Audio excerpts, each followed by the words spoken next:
Le 23 août 1868, c'est dans le quartier Saint-Roch à Québec que survient une dispute entre deux hommes, dont l'un s'appelle Flynn et l'autre James Quinn.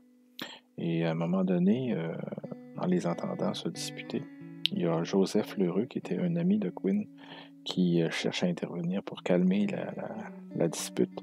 Et malheureusement, Quinn, soudainement, victime d'une rage incontrôlable, a sorti un couteau et a poignardé Lheureux. Sur le coup, les policiers ont quand même arrêté le couple Flynn, mais plus tard, ils ont bien vu que le couple n'avait rien à voir dans cette histoire.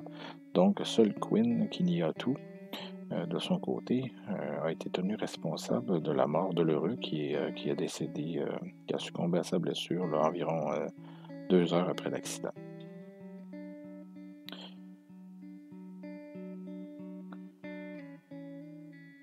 Le jour de l'enquête de coroner, certaines personnes voulaient organiser le lynchage de Quinn, comme on l'a écrit dans le Journal Le Canadien dans son édition du 26 août.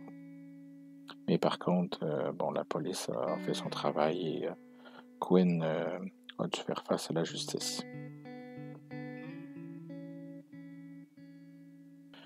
On imagine que c'est à cause du fait que la victime était complètement innocente, donc que l'heureux, évidemment, lui, s'en allait là simplement pour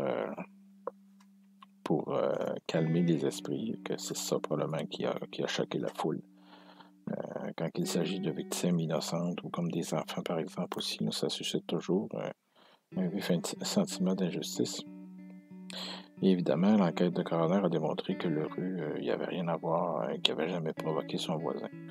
Donc finalement, James Quinn a subi son procès en 1869 au Palais de justice de Québec, devant la juge Caron.